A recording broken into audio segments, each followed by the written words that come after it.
Peace, everybody. This your girl Tiffany coming through here live in effect. As you see, I'm posting up a video because today's topic is going to be about the history of the second line dance in New Orleans.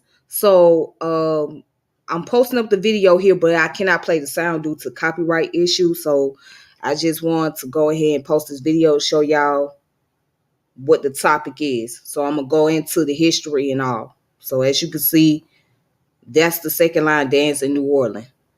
So I'm going to let y'all check it out.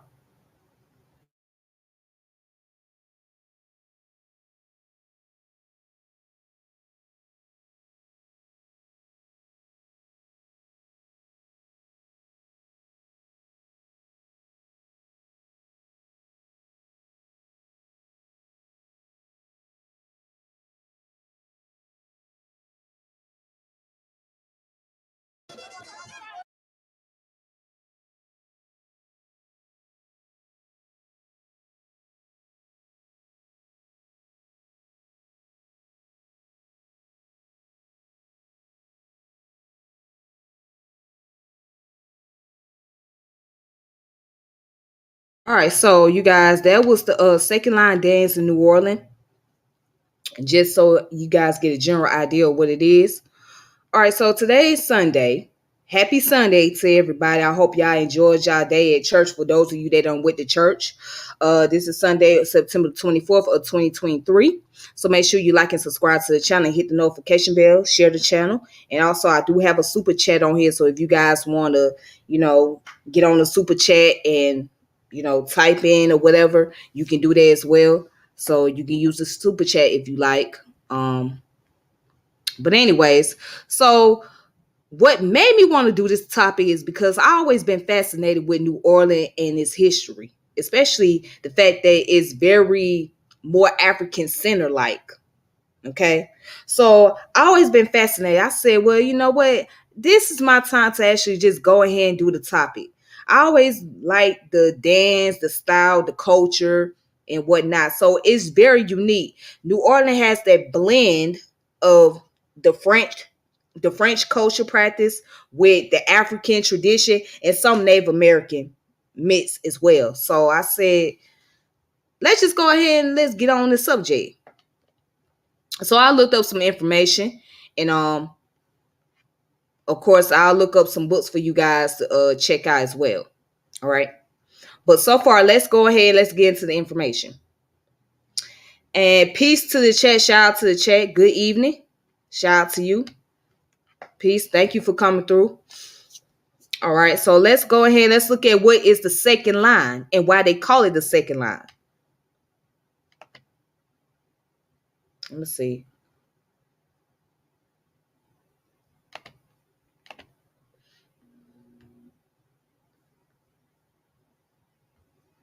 Oh yeah, definitely, most definitely, yeah. The Haitian culture, yes, played a very prominent role, influence in that as well.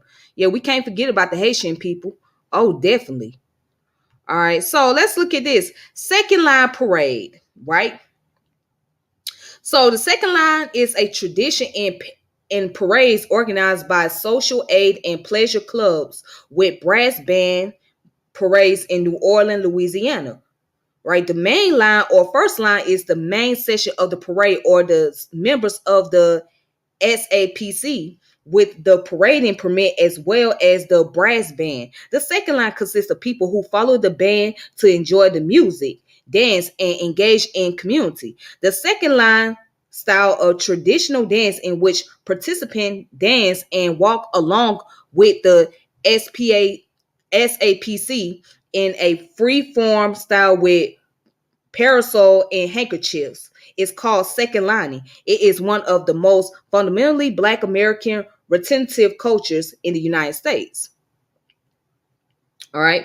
It has been called the quintessential New Orleans art form, a jazz funeral without a body. Another significant difference from jazz funerals is that second line parades lack the slow hymns and dirges played at funerals, although some organization may have the band play at solemn selection towards the start of the parade in memory of members who died since their last parade. All right, so let me say this. So In New Orleans, the people are very high spirit. All right. The way they do their funeral practice is far more different than how a normal or traditional funeral is. So people go to the funeral, pay their respect to the loved one, or go to the wake, right? First you start with the wake. Then you have the funeral. Now, if the person's gonna get cremated, then the family would just have a wake, a 24-hour viewing. That's what they call it. And then the person's body gonna get cremated. All right. And then afterwards, there's a thing called repast. So repast is where people go out to eat or go to the house of the relative who passed away, or a friend or whoever, and they celebrate. They have a dinner and they all sit around, gather, talk about the person's memory, etc. Well, in New Orleans is different. Okay. So instead of just having a funeral, what they'll do during that time period, once the funeral is over with, they have the jazz band come out and play the jazz music and people dancing in the street. So the reason for that being is a way to celebrate the life of the individual instead of mourning, because they don't really believe in mourning for the death of the individual. You're supposed to celebrate the life that that person had on this planet. So that's one of the reasons why second line parades exist. Okay, to celebrate the life of those who have passed on. All right, so it's very interesting once we learn the history. And for those of you that's from Louisiana, and you say that this practice does not connect back to its origin, to its roots, then you cannot you cannot be from Louisiana if you don't know the origin and the foundation of the roots. Sorry about that. Yeah, but you can't be from Louisiana if you don't know the origin of it. So once again, my video done went out on me. This happens sometimes, so this gonna happen from time to time. But anyways, let's get back to the information. All right, so let's look up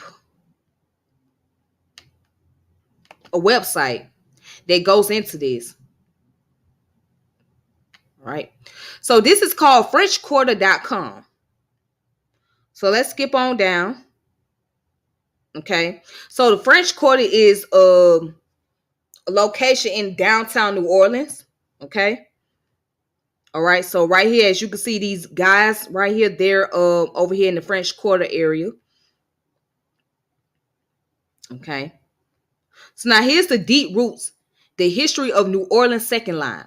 So Second Line traced their roots back to the 19th century and the fraternal society and neighborhood organization that collectively provided insurance and burial services to members, especially among the African American community. One of the earliest such organizations was the New Orleans Freedmen Aid Association, founded in 1865 at the end of the Civil War to provide loans and education to newly freed slaves. These organizations began hosting parades as neighborhood celebration to advertise their services and to honor members who had died.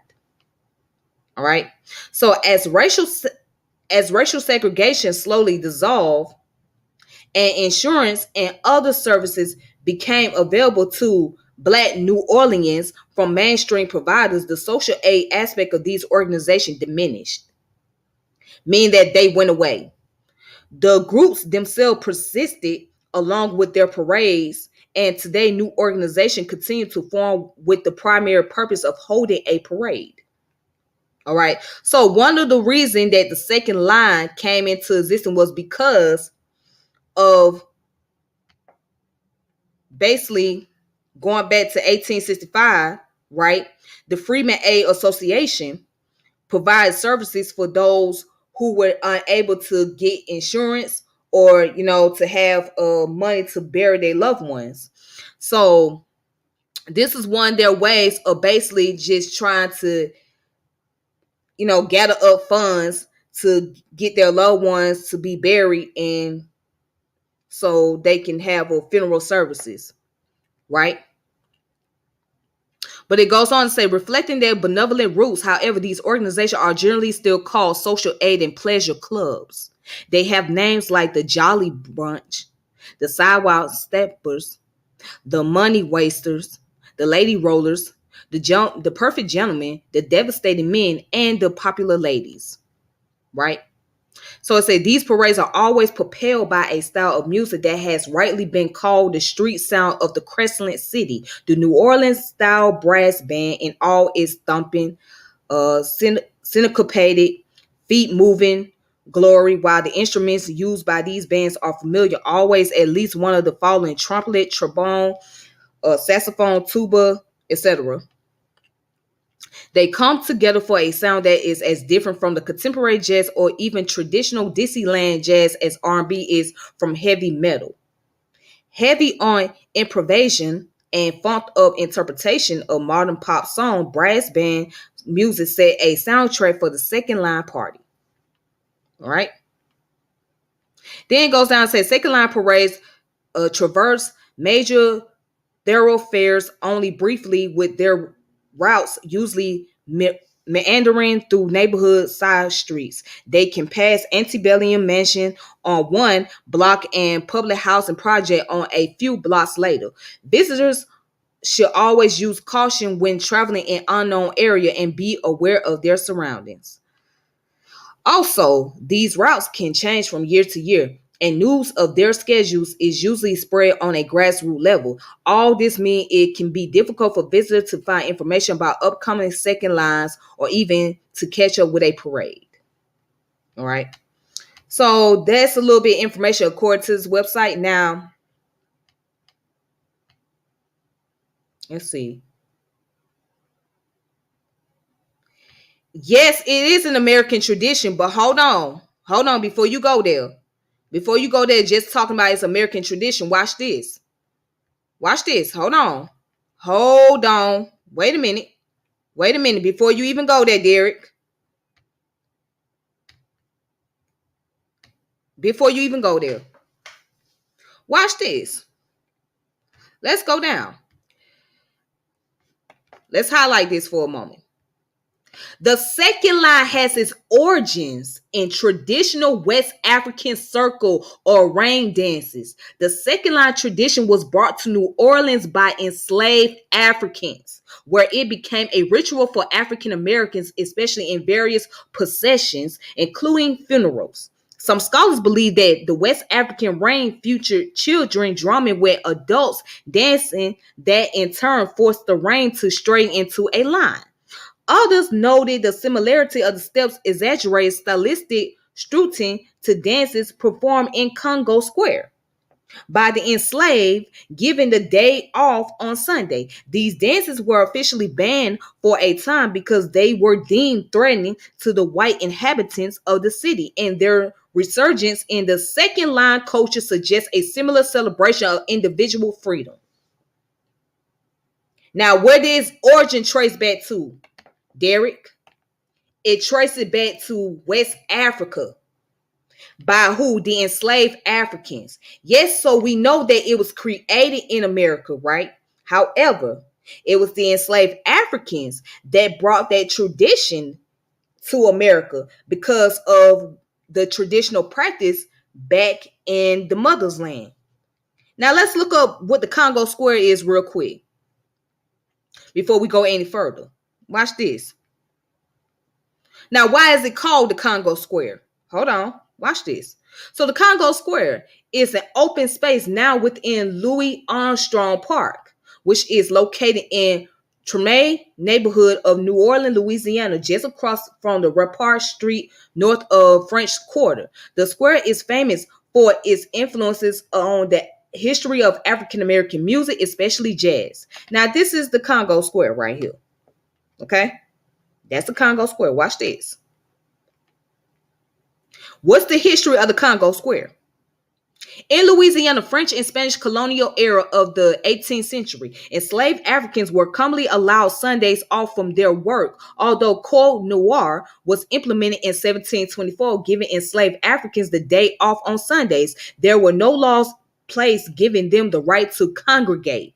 Despite constant threats to these congregations, they often gather in remote and public places such as along leaves, in public squares, in backyards, and anywhere they could find. On on Bayou St. John, at a clearing called La Place Congo, the various ethnic or cultural groups of colonial Louisiana traded and socialized.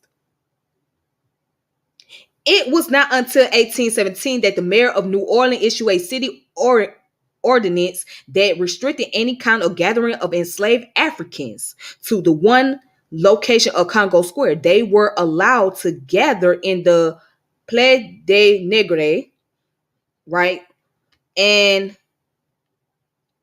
at the back of town, across Repart Street from the French Quarter, where the enslaved would set up a market, sing, dance, and play music. This singing, dancing, and playing started as a byproduct of the original market during the French Reign. At the time, the enslaved could purchase their freedom and could freely buy and sell goods in the square in order to raise money to escape slavery.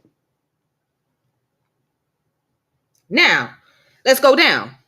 It says the tradition continued after the city became part of the United States with the Louisiana Purchase. As African music has been suppressed in the Protestant colonies and states, the weekly gatherings at Congo Square became a famous site for visitors from elsewhere in the U.S. In addition, because of the immigration of refugees, some bringing enslaved Africans from the Haitians Revolution, New Orleans received thousands of additional Africans and Creoles in the early years of the 19th century. Now, wait, they reinforced African tradition in the city in music as in other areas. Many visitors were amazed at the African style dancing and music. Observers heard the beat of the bambulas and wail of the banza, and saw the multitude of African dances that had survived through the years. There were a variety of dances that could be seen in Congo Square, including the bambula, kalinda, Congo, Karambe, and Juba. The rhythms played at Congo Square can still be heard today in New Orleans, jazz funerals, second line, and Mardi Gras Indian parades. All right, so just to put that out there, so before anybody jump up and make an argument and say that, oh no, this we're not Africans, or there was no, this tradition didn't come from African people or whatnot, this is just simply American tradition. Of course it's American tradition, of course it was American practice, but at the same time it was practiced because of the enslaved Africans. Okay, because of the enslaved Africans. It's not directly connected just to American Indian. You must be an Abo or something, bro. I don't know. You must be one of them Abos. It sounds like you're an Abo. You're an Abo. You got to be an Abo, because ain't no way in the hell. If you're from New Orleans, you should know about the Congo Square. I don't know why you making up stuff. Where do you think the name Congo come from? Hope you ain't think it come from no Native Americans. Where do you think the name Congo come from? Oh my goodness. Boy, I wish my screen didn't freeze up. Where do you think the name Congo came from, brother? Let's not play that game. Let's not play that game now. Let's not play the game. If you from New Orleans, Louisiana, and you deny the African practices in that area, you are not truly a Louisianian. You're not truly a Louisianian if you're denying the African tradition, because the blacks over there in New Orleans, they carry on a lot of African cultural practice, especially voodoo. There's a lot of voodoo practice out there in New Orleans. You should know that. So you're sitting up here denying your African lineage just so you could be attached to the Indian part of you. Come on now, let's not do that. Let's not do that. Let's not play that game. Let's not eliminate the Africans out of this picture, because if it wasn't for those Africans ancestors, you wouldn't even be here. Let's stop the shenanigan, man. Come on now. A lot of things are originated from New Orleans jazz, of course. Jack Daniel, herbal medicine, and even the mafia. Let's see. And the brother put people from New Orleans are the descendant of Haiti, what's it, Democratic Republic of Congo, Nigeria, Angola, France, Suriname, and Cameroon. Yes. Yes. So the people for Suriname and Cameroon, they basically are African descent. The Haitian people, basically African descent. So they come from the Central West African people. Yes. And of course, you got the French influence. But for the most part, yes. Come on now.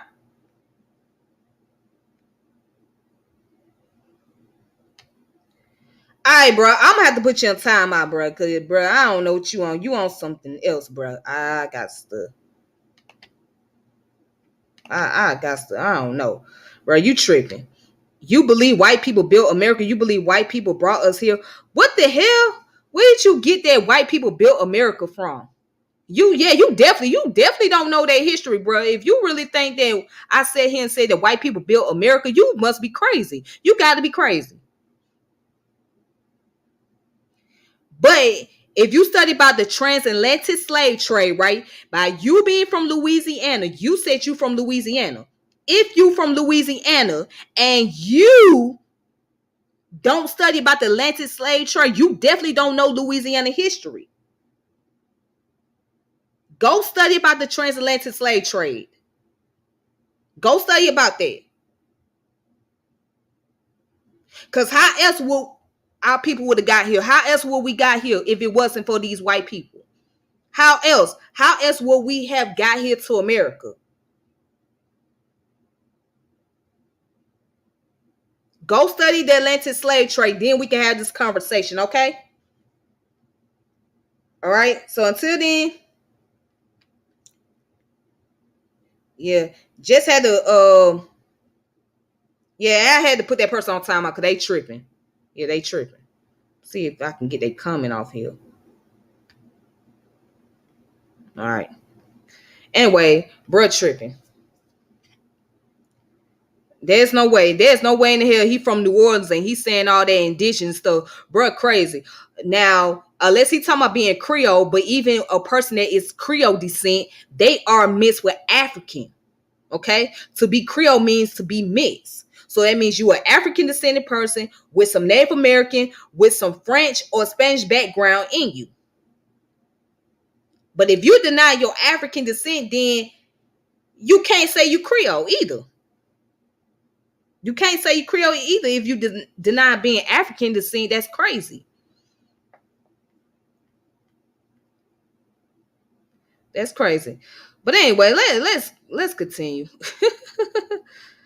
I should have known that was coming. I should have known that was coming. I should have known that pseudo stuff was coming. I ain't going for it today. Nope. Not today. All right. But anyway, let's go down to here. Watch this.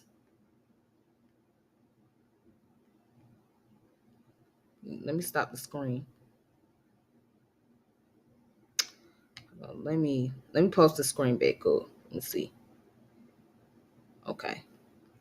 Somebody asked the question, what is the difference between Creole and Cajun? That's a good question. Now, I don't know much about the Cajun. As a matter of fact, let's look up the information about Cajun right now since we are on here. Let's look up about the Cajun people. Okay.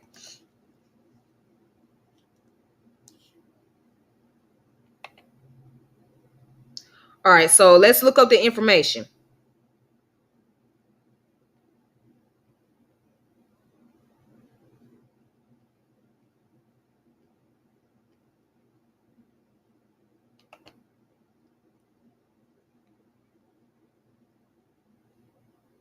All right, so down here it says the Cajun retain a unique dialect of the French language called Louisiana French, right? And hold numerous other cultural traits that distinguish them as an ethnic group. Cajun were officially recognized by the U.S. government as a national ethnic group in 1980 per a discrimination lawsuit filed in federal district court. All right.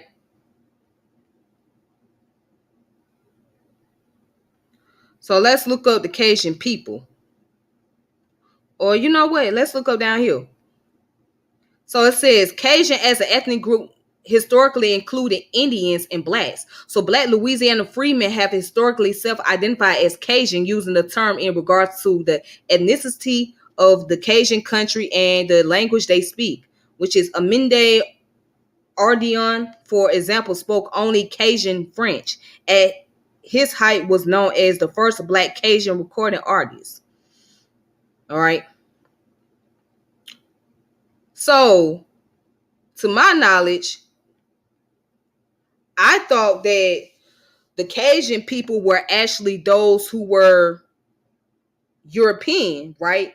And those who are Creole were black people. Because down here it says, when the United States of America began assimilating, Americanizing the parish of the Cajun country between the 1950s and 1970s, they imposed segregation and reorganized the inhabitants of the Cajun country to identify racially as either white Cajun or black Creoles. So as the younger generation were made to abandon speaking French and French custom, the white or Indian Cajun assimilated into the Anglo-American host culture, and the black Cajun assimilated into the African-American culture. All right. So I thought that the Cajun people were those who were mostly Caucasian, and the Creoles was those who were African descent. But obviously, based on the information that I looked up, it seemed like the Cajun are not only just Caucasian, but also those who are African descent and have Indian in them as well.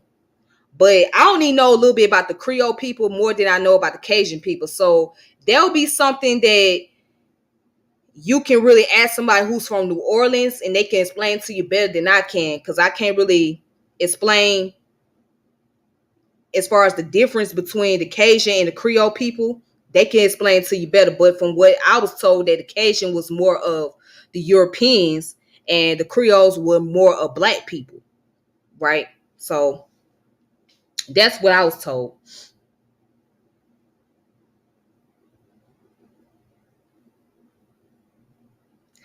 All right, so I hope that answered the question.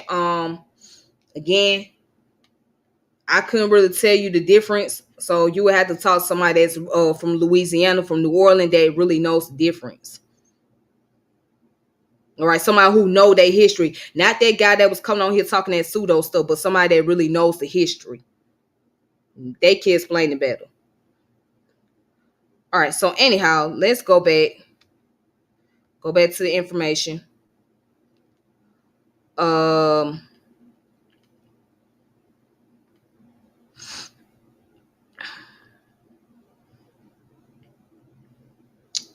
so let's go back to the information.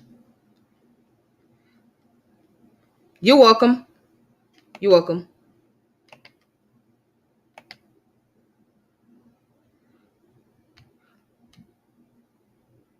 All right, so going back to the information down here about the second line, they say African and African American tradition continued throughout the Cold Noir and the Jim Crow eras in New Orleans. African Americans form a benevolent society and social aid and pleasure club because white insurance companies often refuse to cover free people of color and or the formerly enslaved. So the SPCs assisted members through illness and supported families with burial costs for deceased members. This is a carryover from African tradition that believe in celebrating the member's spirit, leaving the body to return to the ancestors and God. This led to what became known as a jazz funeral, right? And so we're going to look into what the jazz funeral is in a few moments. So with the SAPC members marching in a deranged with a brass band before the deceased body being cut loose, and a celebratory parade begins. The same club exercise their social aspect with a colorful annual public second line parade through their home community. All right. All right. So and then it talks about the modern second lining. So modern second line parades are part of the cultural heritage of New Orleans. The locally best known second line parades are held by clubs and benevolent organizations. Some have long histories. The oldest such organizations still hold in regular parades is the Young Men Olympian Junior Benevolent Association, founded in 1884 during the second line season, lasting most of the year with breaks for holidays, including Mardi Gras.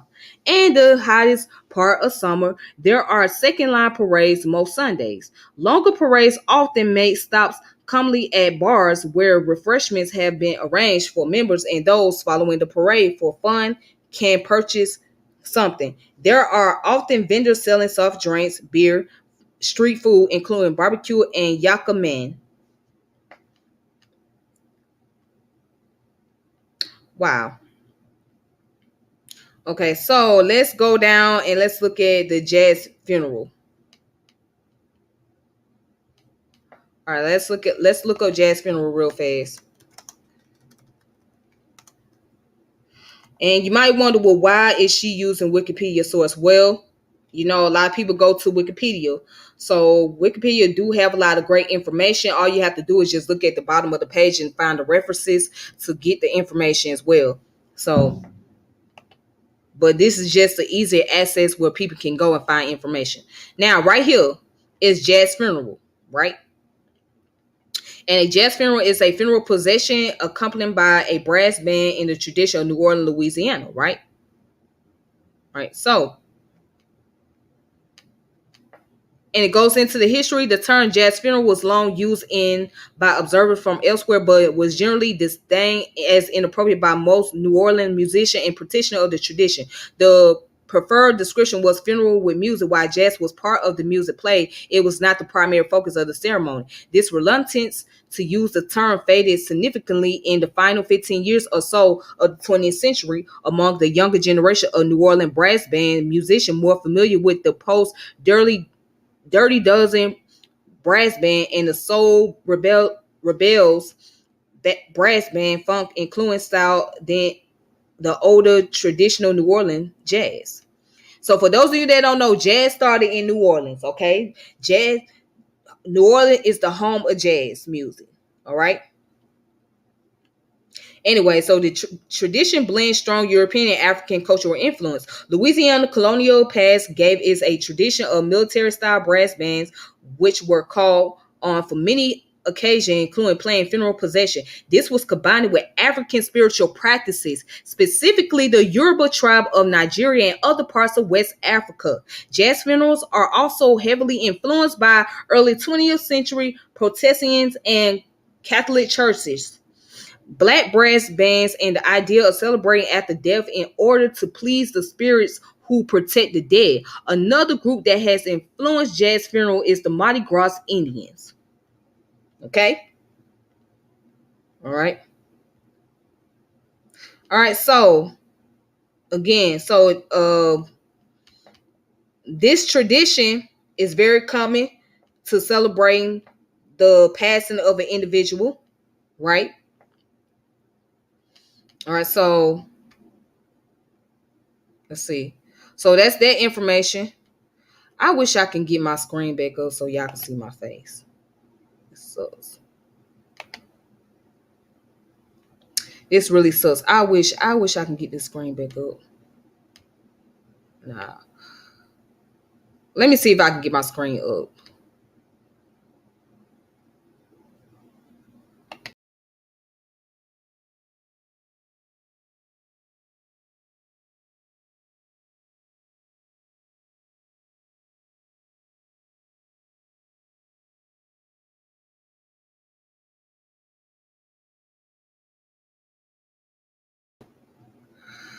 All right, so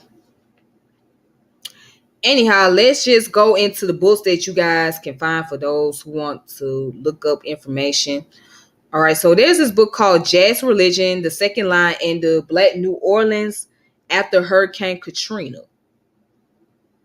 All right, so let's see if we can find any more books. So what I like to do is I like to go to this website called thearchive.org, where there's plenty of information where people can find information on historical stuff.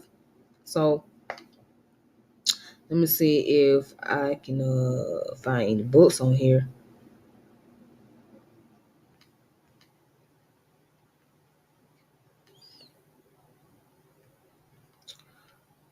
All right, so let me do it like this. Let me look up the name of the author.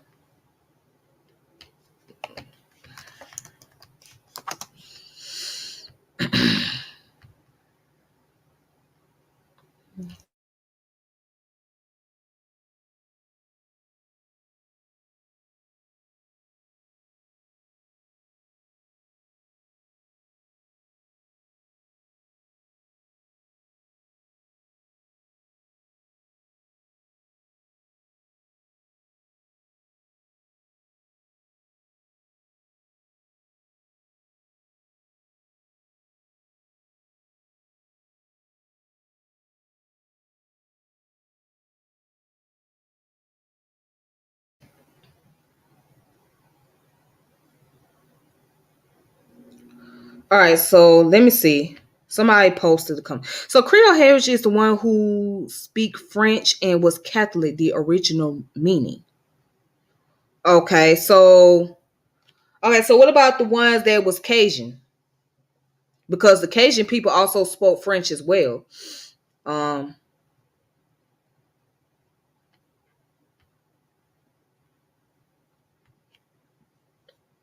well, I appreciate you answering that question, Inyame, Mr. Ubuntu. I appreciate you answering the question, because I was told something very different in the past. I was told that one happened to represent Caucasian, the other one happened to represent Black people. So that's what I was told, but I didn't know it goes a little deeper than that. But that's something I have to look more into. All right. Anyways, let's get into it. So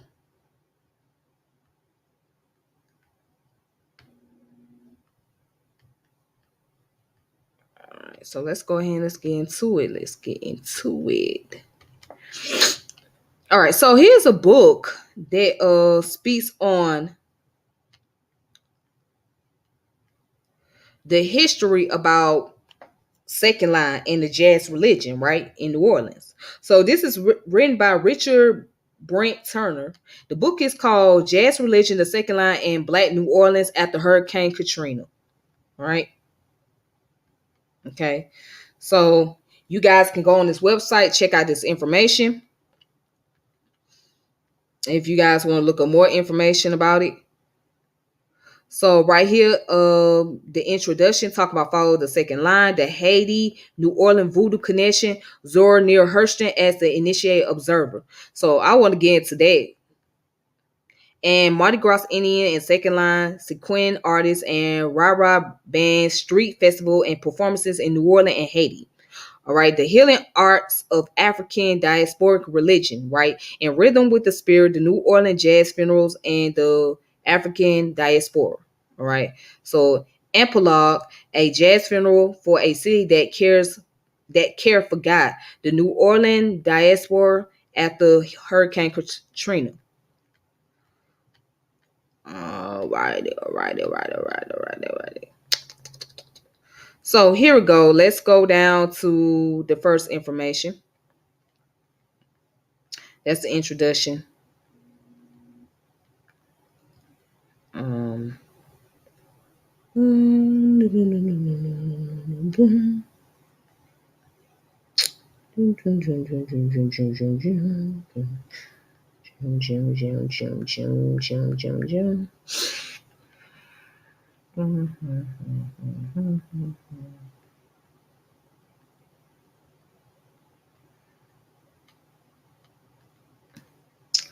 Okay, I'm trying to, let me just skip some of this information. So that's basically an introduction, but here it is. The Haiti New Orleans Voodoo Connection. Zora Neale Hurston as initiated observer. Watch this. So as many people don't know that Zora Neale Hurston was not only just a poet and an author, but she also was an anthropologist. So by her being an anthropologist, she traveled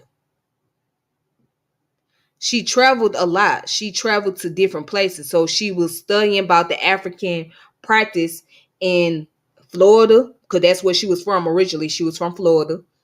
And she also went to the Caribbeans, and I think she had traveled to Africa at one point, and also she traveled to New Orleans. So she was an anthropologist along with being a poet and a writer. So she dealt with cultural anthropology. That's what she dealt with. So let's look into that information, because somebody brought up something earlier about Haiti, and which is very important. So watch this: the Haiti New Orleans voodoo connection, right? It said the Negro has not been Christianized as extensively as it's generally believed. The great masses are still standing before their pagan altars and calling old gods by new names. Okay, so Zora Neale Hurston, the Sanctified Church. All right.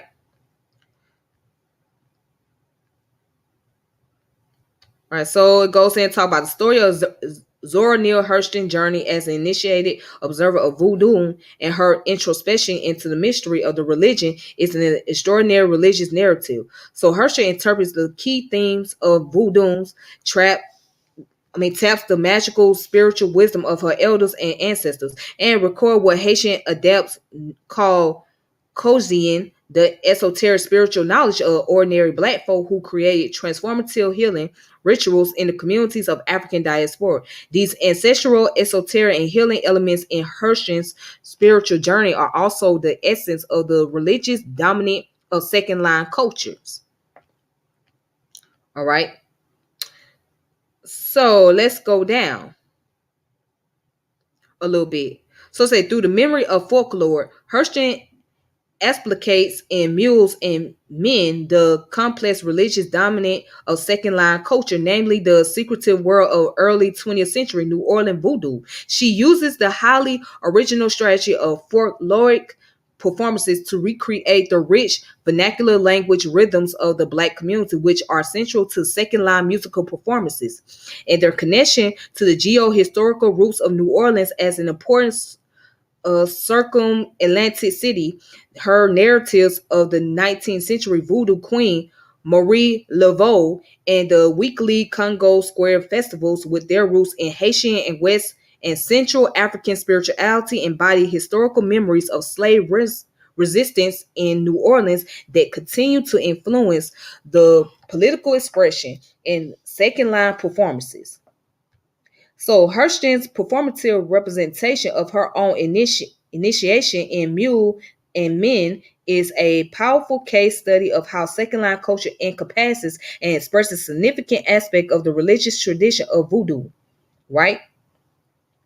Then it goes on to say recently Hurston's work has been the subject of critical analysis in African American theological and religious studies. So Katie G. Cannon analyzed Hurston's use in her novels of the folk culture and values of the Black church as a model for Black theological ethic and the moral wisdom of Black women, right? So Donald H. Matthews explored Hurston's research methodology as an early model for the African-centered approach to the interpretation of African American cultural, theological, and literary studies. What's his name? Theophis Smith demonstrates how the Bible served as a magical formulary in Hurston's folklore research, and finally Anthony B. Penn sketches the history of voodoo in Benin, Haiti, and New Orleans, and discusses Hurston's field work as a way to rethink the canon of Black religion and Black theological studies. All right. So this is what something that she observed during her visit in New Orleans, right? And being under initiation, right? So Zora Hurston started taking notes and basically began to do the research on the voodoo culture in New Orleans and looking at the voodoo practice of Haiti and connecting it all back to Central West Africa. All right. So people need to really check out her work, because she has done phenomenal work, and she has done interviews on former enslaved Africans who was brought here. I think one of the people, which she didn't get a chance to interview Cujo Lewis. I don't think she got a chance to interview him. but she had got a chance to interview various people. So again, this woman was an anthropologist, a cultural anthropologist, and she really studied a lot on African culture and African diaspora history. So check out the works on Zora Neale Hurston when you get a chance. All right, you could just look it up. You could type it up in the Google search engine and get all the information that you need. All right. Let's see. Was so right here it says Penn's Varieties of African American Religious Experience, which reveals the rich diversity of Black religious life in America by focusing on non-Christian popular religious practices and site, informs the African diaspora orientation of this volume. Two canonical issues that orient Penn's research are essential for understanding Hurston's unique contributions to Black religious history in her time. The narrow agenda and resource base of contemporary Black religious studies and the contention that African American religious experience extends beyond the institutional and doctrinal history of Protestant Christianity includes Islam and African diaspora ancestral tradition. Indeed, these key issues are reflected in the religious meaning of Hurston's research and initiation into voodoo in New Orleans and Haiti. She was 70 years ahead of her time in her exploration of the enduring connection between American religions and African diaspora tradition, and in her analysis of the power and richness of urban folk religions, creolized synthetic religious identities that stand on their ground. Hurston's interests reflected the current paradigmic shift in religious studies forward in ethnographic description of individuals and the groups with which they affiliated, as exemplified in the works of Walter F. Pitts, Karen McCarthy Brown, and Robert Orsi. Okay.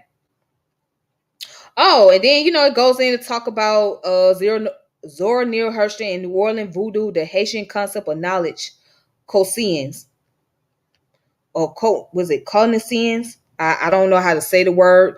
It's probably pronounced in the Creole language, and I don't know anything about the Creole language, to be honest with you. All right. But anyway, it says New Orleans is now and has ever been the hoodoo capital of America. Great names and rights, they with those of Haiti, indeed, that keep alive the power of Africa. All right. So it goes on to talk about how she received her degree in anthropology in 1928 from Barnard College. And in August of that year, she traveled to New Orleans to spend 6 months of intensive field work among the city voodoo adepts, right? And she was a student of the renowned anthropologist Franz Boas at Columbia University. All right. It was her spiritual experiences in New Orleans voodoo, however, transformed her from a mere participant, observer, and collector of folklore to an initiate observer, deeply involved in the key themes and esoteric knowledge and rituals of the religion. All right. Okay. So anyways, so the previous study of Hurston's New Orleans fieldwork minimized the depth of her angle of vision as an initiative to focus on her work exclusively as an anthropological documents and literary texts. So although I do not contest the validity of prior scholarship, I look to another provocative subject of analysis that is embedded in the study of voodoo as an African diaspora religion tradition with deep roots in Haitian spirituality. All right.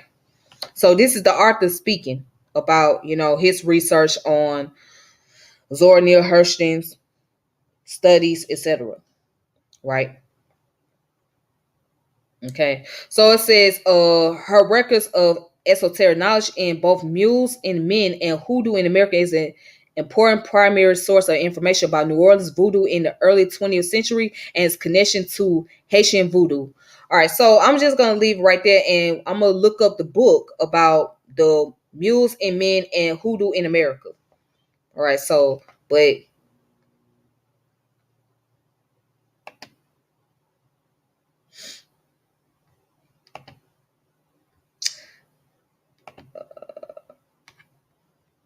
so let's look up the information real quick. But again, if you guys want to check out the book that I just went through, it's called Jazz Religion in the Second Line. and Black New Orleans After Hurricane Katrina by Richard Brent Turner. All right, that's the name of the author. He wrote the book, etc. All right, so now let's go into that information. Let's look up the Mules and Men.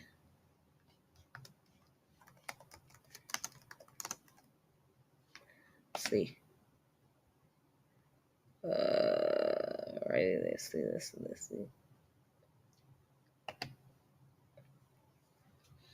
Let me see if I can look at. As a matter of fact, let me see if I can look up the preview on here. I probably can look it up on here. Let me just.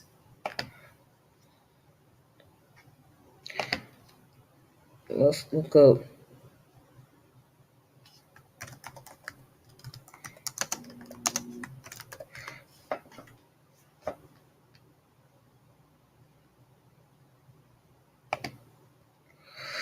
All right. Okay. So the book is now available. Wow.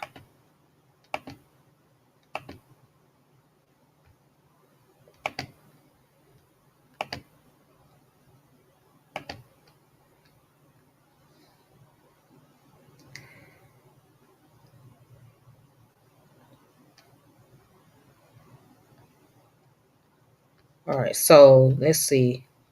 I'm trying to see.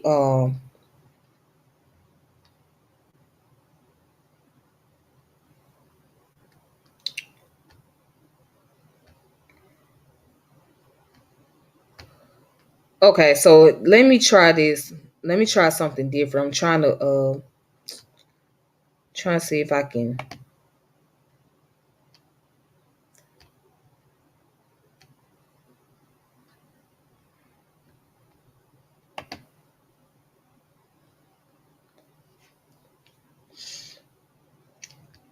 So what I can do is I can look up the previews on this book, The Mules and Men.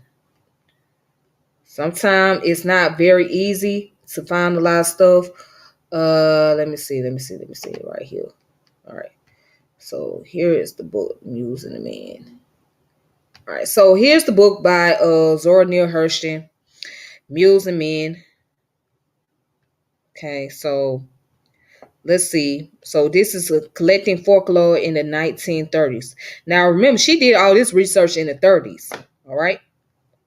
And I'm surprised not too many people look so much into her work. As a matter of fact, I have a video that I did about her. If you guys want to check it out, just type in Zora Neale Hurston and type my name. So I did do a topic on her in the past. But it's quite a shame that nobody really paid attention to her work. All they know that she was a poet, but they didn't pay attention to the fact that she was an anthropologist. All right. But so let's see. Okay, so let's look at the origin of hoodoo, right? And then she talks about Turner and Marie Laveau. All right, so let's look at that. And then she talks about the initiation. So let's see if I can get to that. I probably can't because this is just a preview.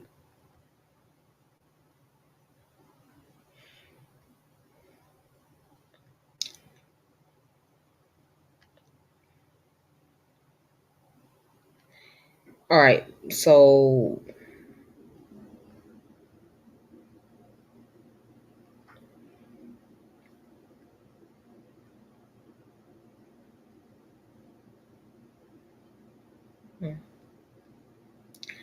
okay, so it's just a preview. But anyways, let's just look at the intro, the introduction. All right, so anyway, this is the introduction. It says, I was glad when somebody told me you may go and collect Negro folklore. In a way, it would not be a new experience for me when I pinched head foremost into the world. I landed in the crib of Negroism. From the earliest rocking of my cradle, I had known about the caper bird rabbit is apt to cut and what the squinch owl say from the housetop. But it was fitting me like a tight chemist I couldn't see it for wearing it. It was only when I was off in college, away from my native surroundings, that I could see myself like somebody else and standing off and look at my garment. Then I had to then I had to have the spyglass of anthropology to look through at that. Dr. Boyce asked me where I wanted to work, and I said Florida, and gave as my big reason that Florida is a place that draws people, white people from all over the world, and Negroes from every southern state, surely, and some from the north and west. And so I knew that it was possible for me to get a cross section of the Negro South in the one state. And then I realized that I was new myself, so it looked sensible for me to choose familiar ground. Okay. All right, so she talks about her first stop was at Eatonville, Florida. Cause remember she was from Florida, and now I'm going to tell you why I decided to go my native village first. I didn't go back there so that the home folks could make a admiration over me because I had been up north to college and come back with a diploma and a Chevrolet. I knew they were not going to pay either one of these items too much mind. I was just Lucy Hershen's daughter, Zora, and if I had to use one of our down home expression, had a Kaiser baby, and that's something that hasn't been done in this country yet, I'll be just Zora to the neighbors. All right.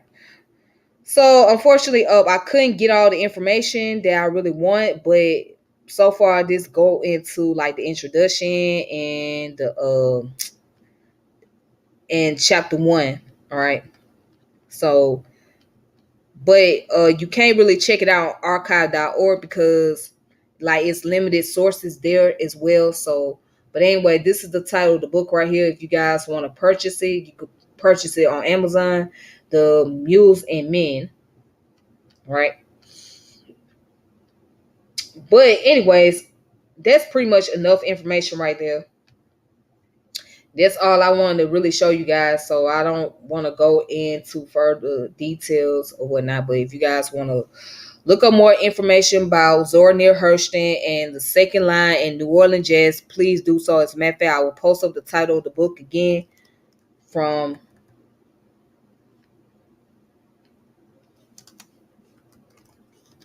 let me post up the title of the first book.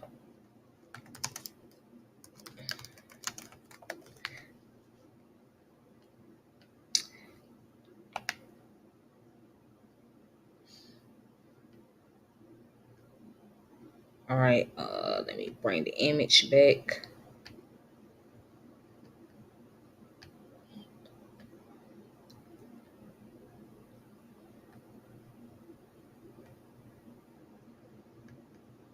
All right, so here's the book. You guys can read this book up if you want to look it up for yourself.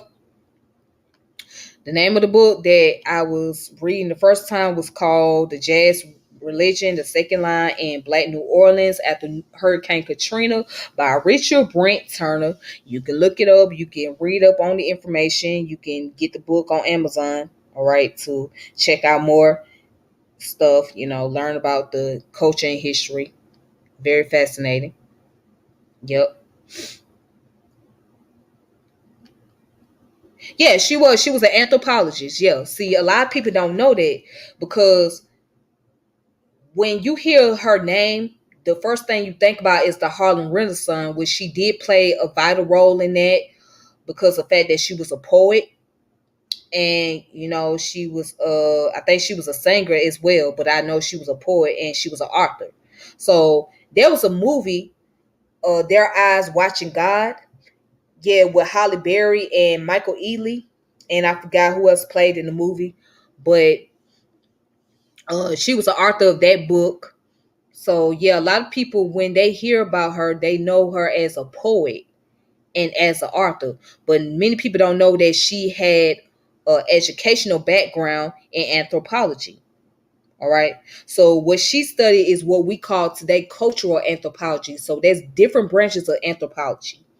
You got cultural, you got biology, you have linguistic, and you have archaeology. All right. So those are the front four branches of anthropology: cultural, archaeology, linguistic, and biology.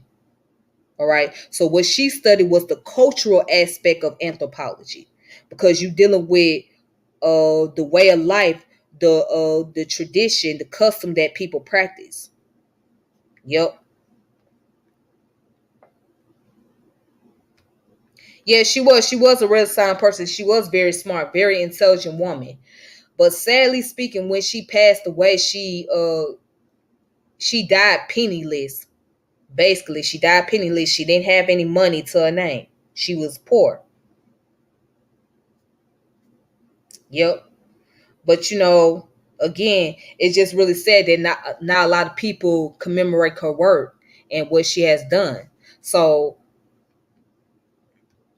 like I said, I have a video dealing with the subject in itself. Let me post it up for you guys.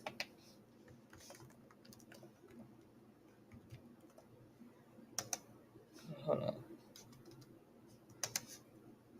Let's look it up, Zora.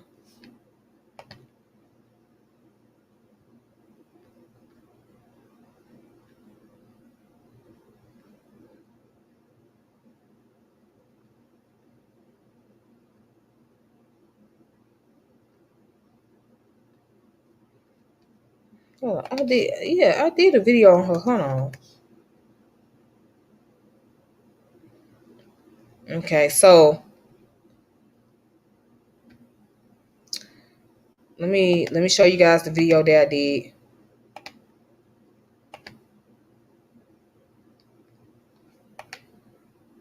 So it's this video right here, the one in the center. Click on it.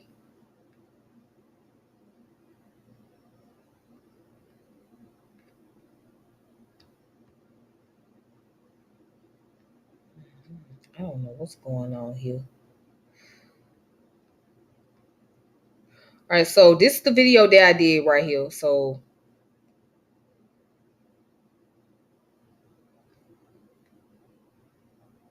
yep, I did this video, Zora Neale Hurston video. I did this back in 2021, January 28th of 2021. So, yep. So you guys can look at this video, check out this video if you get a chance to. All right. Just want to show the title, so it's on my page.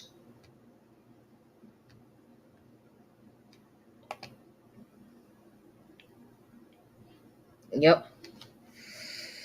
But I would share the video in my community session. So I would put it on the community page so you guys can look it up, and y'all can uh watch it at your own time, at your own leisure.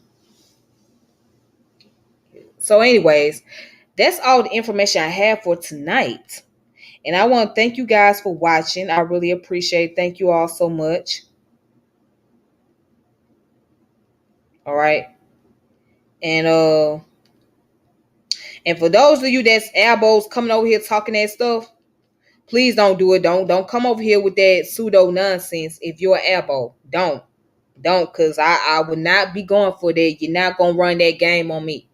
You can run on somebody else that don't deal with this type of history or don't even have the time to go look up stuff or information for themselves. You can do it with those individuals, but you're not gonna do that with me. So if you're an elbow, don't come over here with that nonsense. If you in that indigenous nonsense, don't come over here with that. Don't, please don't. Please don't. Don't.